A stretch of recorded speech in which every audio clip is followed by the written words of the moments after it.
Send. Bernie Sanders could accomplish smaller pieces of his plan independently through the NLRB and other agencies, including updating the Obama-era rule on anti-union presentations. CNN news source Send.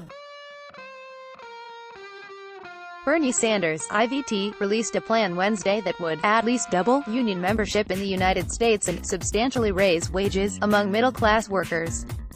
The announcement coincides with an AFL-CIO event for the Democratic presidential candidates in Iowa. What would the plan do? Sanders' plan rests on major changes to federal labor law, including the end of at-will employment, meaning that companies would be prohibited from firing workers without just cause. Story continued below. Sanders seeks to create a European-style system of collective bargaining, where union leaders and managers would agree on minimum standards for an entire industry sector rather than negotiating separately with each individual company. Sanders' plan would repeal state right-to-work laws that prohibit mandatory union fees charged to non-members to cover their share of collective bargaining costs, and allow workers to form a union through card check, an informal process that avoids a secret ballot election overseen by the National Labor Relations Board. Currently, card check is available if an employer agrees, but Sanders' plan would make it the main tool for all union organizing.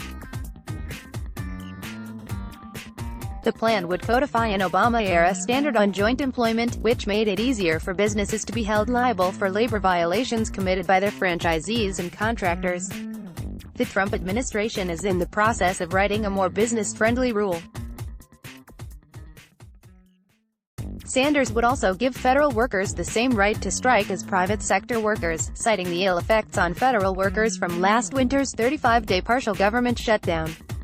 In addition, Sanders says he would sign legislation giving all public sector workers the right to unionize, overruling state laws that limit public sector unions.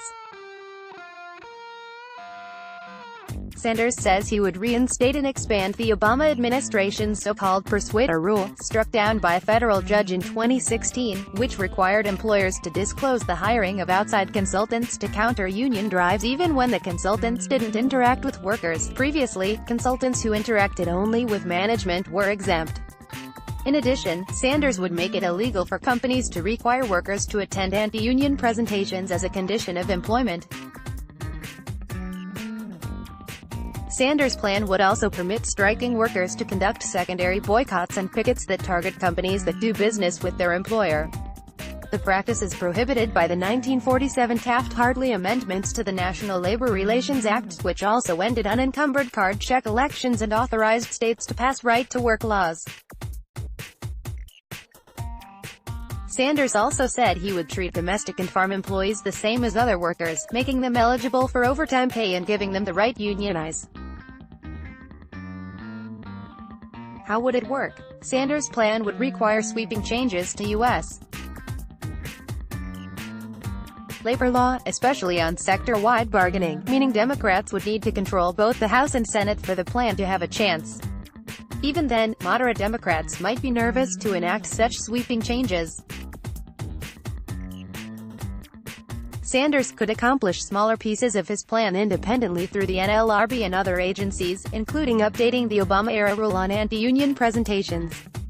What I believe is that we're not going to grow the middle class of this country unless we revitalize the trade union movement and unless we provide the opportunity for millions of workers to do what they want, and that is to join trade unions, Sanders told Bloomberg. What have other Democrats proposed? As one would expect, some aspects of Sanders' plan are slightly left of other candidates. Mayor Pete Buttigieg, for example, would require equal time for anti- and pro-union consultants in the workplace, but Buttigieg did not say he would ban anti-union presentations altogether. And while other candidates support ending right to work, they haven't been as vocal about sector-wide bargaining. Much of Sanders' proposal is based on legislation he introduced, also sponsored by Sens. Elizabeth Warren, D. Mass, Kamala Harris, D. Califf, Cory Booker, DNJ, and Kirsten Gillibrand, DNY. This article tagged under, missing out on the latest scoops. Sign up for Politico Playbook and get the latest news, every morning, in your inbox. Show comments, let's block ads. Why?